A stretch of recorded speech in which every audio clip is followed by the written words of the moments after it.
Assalamu alaikum. Tonight, we embark on a profound journey, a story filled with love, betrayal, resilience, and the ultimate triumph of forgiveness. This is the tale of Prophet Yusuf, a story so powerful that Allah Himself describes it in the Quran as, "We relate to you the best of stories in what we have revealed to you of this Quran." Yusuf was no ordinary man.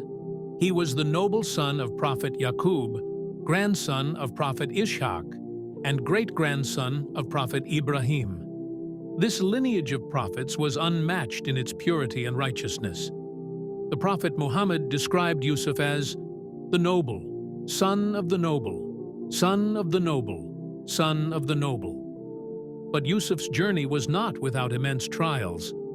From being a cherished son to enduring betrayal by his brothers, from the darkness of a prison cell to the grandeur of a ruler's palace.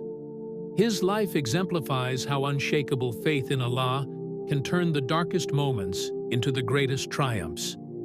Yusuf was one of 12 sons of Prophet Yaqub.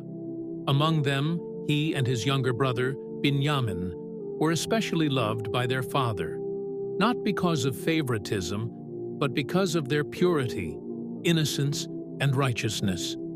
However, this love sowed the seeds of jealousy in Yusuf's 10 older brothers. Their envy grew stronger every day until it consumed their hearts entirely. Blinded by hatred, they conspired against Yusuf, whispering among themselves, "Yusuf and his brother are more beloved to our father than we, while we are a strong group. Indeed, our father is in clear error."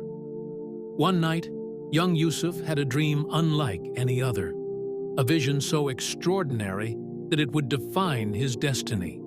Excited, he rushed to his father to share what he had seen. "Oh, my father, indeed I have seen 11 stars, and the sun and the moon. I saw them prostrating to me." Prophet Yaqub, with his prophetic wisdom, immediately understood the dream's significance. He knew it foretold a great destiny for Yusuf, but he also foresaw the danger it might bring. With love and concern, Yaqub warned his son, "O my son, do not relate your vision to your brothers, or they will contrive against you a plan. Indeed, Satan is to man a manifest enemy." Yaqub recognized Allah's divine favor upon Yusuf, but he also understood that this favor would bring trials. The brothers, unable to suppress their jealousy, began plotting against Yusuf. Some suggested extreme measures. "Kill Yusuf, or cast him out to another land. The countenance of your father will then only be for you." But one brother, feeling slightly more merciful, proposed a different plan. "Do not kill Yusuf, but throw him into the bottom of a well. Some travelers will pick him up." Pretending to care for their younger brother, they approached Yaqub and asked for permission to take Yusuf with them. Yaqub, deeply hesitant, expressed his fear. "It saddens me that you should take him, and I fear that a wolf would eat him while you are of him unaware." But their persistence wore him down. Reluctantly, Yaqub entrusted Yusuf to their care, whispering a prayer for Allah's protection. Once far from home, their true intentions emerged. They stripped Yusuf of his shirt and cast him into a deep, desolate well. Alone in the darkness, Yusuf held onto his faith as Allah inspired him with hope. "You will surely inform them about this affair of theirs while they do not perceive." The brothers returned home with Yusuf's shirt, stained in false blood, weaving a fabricated tale of a wolf attack. Sensing their deceit, Yaqub responded with patience and said, "So patience is most fitting. And Allah is the one sought for help against that which you describe." Yusuf was discovered by a passing caravan and sold as a slave in Egypt. He was purchased by a nobleman who saw great potential in him and instructed his wife, Zuleika, to treat Yusuf well. As Yusuf grew into adulthood, his stunning beauty and character captivated everyone around him. But Zuleika's admiration turned into obsession. One day, unable to suppress her desire, she locked the doors and tried to seduce him. "Come, you." Yusuf, fearing Allah and honoring his master's trust, replied, "I seek refuge in Allah. Indeed, He, your husband, is my master, who has made my stay good. Indeed, wrongdoers will not succeed." Despite his rejection, Zuleika persisted. When Yusuf fled toward the door, she grabbed his shirt, tearing it from behind. At that very moment, her husband entered. Humiliated, Zuleika tried to blame Yusuf, but Allah's justice prevailed. A witness from her household testified, "If his shirt is torn from the front, then she has told the truth, and he is of the liars. But if his shirt is torn from the back, then she has lied, and he is of the truthful." The evidence cleared Yusuf, but to protect the family's honor, the matter was kept private. News of Zuleika's infatuation with Yusuf spread quickly, and the women of the city began gossiping about her. Humiliated, Zuleika invited them to a banquet, giving each woman a knife. At the height of the gathering, she called Yusuf to appear before them. When they saw his beauty, they were so mesmerized that they accidentally cut their hands, exclaiming, "Perfect is Allah! This is not a man. This is none but a noble angel." Zuleika, emboldened by their reaction, declared, "If he does not do what I command him, he will surely be imprisoned and will be of those debased." Yusuf prayed, "My Lord, prison is more to my liking than that to which they invite me." Despite his innocence, Yusuf was unjustly imprisoned. In prison, Yusuf's faith shone brightly. Two prisoners approached him with troubling dreams. One said, "Indeed, I have seen myself pressing wine." The other said, "Indeed, I have seen myself carrying bread on my head, from which the birds were eating." Yusuf, using this moment to guide them toward Allah, said, "O my two companions of prison, are separate lords better, or Allah, the one, the prevailing?" He then interpreted their dreams. To the first, he said, "You will give drink to your master of wine." To the second, he said, "You will be crucified, and the birds will eat from your head." Both interpretations came true. Before the cupbearer was freed, Yusuf requested, "Mention me before your master." But the cupbearer forgot him, and Yusuf remained in prison for years. One day, the king of Egypt had a strange and troubling dream. He saw 7 fat cows being devoured by 7 lean ones and 7 green spikes of grain alongside 7 dry ones. The king was deeply disturbed and summoned his advisors and wise men, asking for an interpretation. Yet none could decipher its meaning. It was then that the king's cupbearer remembered Yusuf. He said, "I will inform you of its interpretation, so send me forth." The cupbearer returned to Yusuf in prison and relayed the king's dream. Yusuf, with Allah's guidance, provided the interpretation. "You will plant for 7 years consecutively, and what you harvest, leave in its spikes, except a little from which you will eat. Then will come after that 7 difficult, which will consume what you saved for them, except a little from which you will store. Then will come after that a year in which the people will be given rain and in which they will press." Yusuf not only explained the meaning, but also offered a wise strategy to prepare for the years of famine. His advice demonstrated his unparalleled foresight and leadership. Impressed by Yusuf's interpretation, the king ordered his immediate release. But Yusuf, knowing his integrity had been unjustly questioned, refused to leave prison until his innocence was publicly declared. He said, "Return to your master and ask him, what is the case of the women who cut their hands?" Indeed, my lord is knowing of their plan." King summoned Zuleika and the noblewomen, demanding the truth. With authority, he said, "What was your affair when you sought to seduce Yusuf away from himself?" The women, ashamed of their past actions, replied, "Perfect is Allah. We know no evil about him." Then Zuleika, overwhelmed by guilt and unable to hide the truth any longer, confessed, "Now the truth has become evident.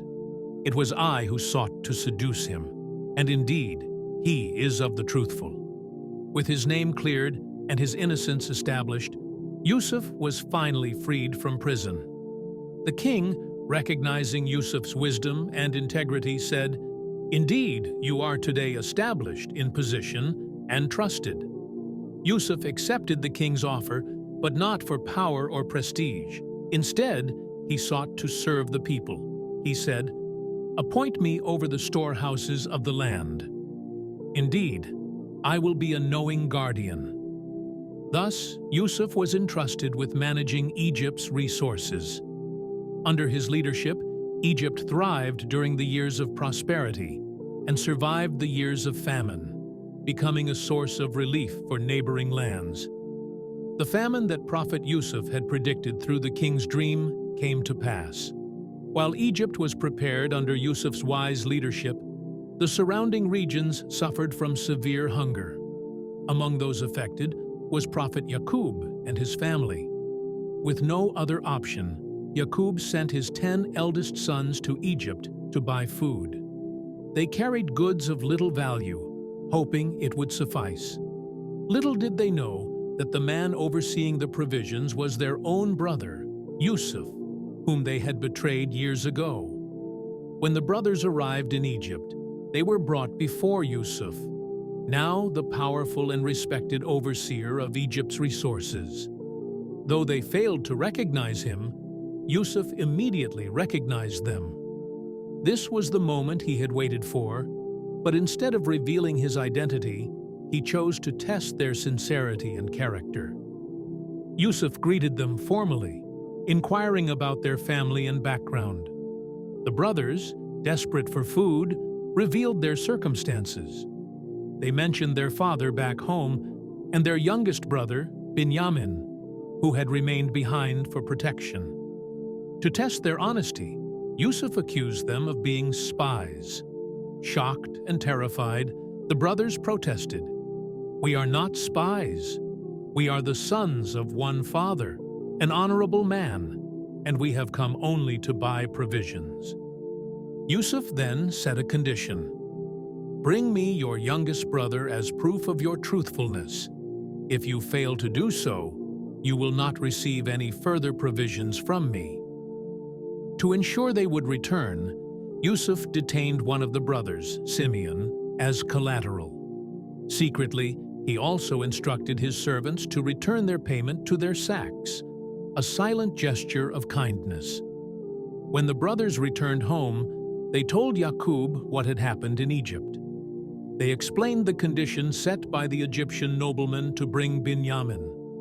Yaqub, remembering the pain of losing Yusuf, was reluctant to let Binyamin go. His heart was heavy, and his grief resurfaced. He said, "Shall I entrust you with him except as I entrusted you with his brother before? But Allah is the best guardian, and He is the most merciful of the merciful." However, when the brothers opened their sacks and found their payment returned, they saw it as a sign of goodwill from the nobleman. They pleaded with their father, assuring him of their sincerity. After much deliberation, Yaqub agreed, but made them swear a solemn oath to protect Binyamin. Before they departed, he gave them wise advice. "O my sons, do not enter from one gate, but enter from different gates. But I cannot avail you against Allah at all. The decision is only for Allah." When the brothers returned to Egypt with Binyamin, Yusuf welcomed them warmly. He treated them with generosity and hospitality, even seating Binyamin at his table. Later in private, Yusuf revealed his identity to Binyamin, saying, "Indeed, I am your brother, so do not despair over what they used to do." But Yusuf had one more test for his brothers. He secretly instructed his servants to place his royal cup in Binyamin's grain sack. When the brothers began their journey home, they were stopped by guards and accused of theft. The brothers protested, "By Allah, we have not come to cause corruption in the land, nor have we stolen anything." However, when their bags were searched, the cup was found in Binyamin's sack. Shocked and horrified, the brothers pleaded for mercy, even offering themselves in his place. But Yusuf refused, saying, "We will not take except him with whom we found our possession. Indeed, we would be unjust." The brothers were left in despair. They returned to Yaqub with heavy hearts, delivering the devastating news. When Yaqub heard that Binyamin had been detained and Simeon was still in Egypt, his sorrow overwhelmed him. He cried out, "Oh, my sorrow over Yusuf!" His weeping was so intense that he lost his eyesight. Yet even in this moment of anguish, Yaqub's faith in Allah never wavered. He said, "Indeed, I complain of my suffering and my grief only to Allah, and I know from Allah that which you do not know." He urged his sons to return to Egypt once more, saying, "O my sons, go and inquire about Yusuf and his brother, and despair not of relief from Allah. Indeed, no one despairs of relief from Allah except the disbelieving people." When the brothers returned to Egypt, they stood before Yusuf once again, desperate for mercy. They said, "O Aziz, adversity has touched us and our family, and we have come with goods of little value. But give us full measure and be charitable to us." At that moment, Yusuf could no longer contain his emotions. He asked, "Do you know what you did with Yusuf and his brother when you were ignorant?" The brothers, stunned and overwhelmed, asked, "Are you indeed Yusuf?" With tears in his eyes, Yusuf revealed his identity. "I am Yusuf, and this is my brother. Allah has certainly favored us. Indeed, he who fears Allah and is patient, then indeed Allah does not allow the reward of those who do good to be lost." Overcome with guilt and remorse, the brothers said, "By Allah, certainly Allah has preferred you over us, and indeed, we have been sinners." Yusuf, with grace and forgiveness, replied, "There is no blame on you today. May Allah forgive you. He is the most merciful of the merciful." He gave them his shirt, instructing them to place it over their father's face, promising it would restore his eyesight. When the brothers returned home and placed Yusuf's shirt over Yaqub's face, his eyesight was miraculously restored. Overcome with joy, Yaqub exclaimed, "Did I not tell you that I know from Allah that which you do not know?" Finally, the family traveled to Egypt, where they were reunited with Yusuf. His childhood dream was fulfilled as his parents and brothers bowed to him in honor and gratitude. Yusuf said, "O my father, this is the explanation of my vision of before. My Lord has made it reality." This powerful chapter of Prophet Yusuf's life teaches us about the strength of patience, the beauty of forgiveness, and the unwavering faith in Allah's divine plan. Through Yusuf's story, we learn that even in the darkest trials, Allah's wisdom and mercy always prevail. Whether enduring betrayal, overcoming temptation, or reuniting with loved ones, Yusuf's steadfast faith in Allah carried him through every challenge. So, let us draw inspiration from this timeless story and strive to embrace patience, humility, and trust in Allah in our own lives. If you found this video inspiring, please hit the like button and subscribe to our channel for more stories that uplift the heart and nourish the soul. Share this story with others so they too can benefit from its profound lessons. Assalamu alaikum.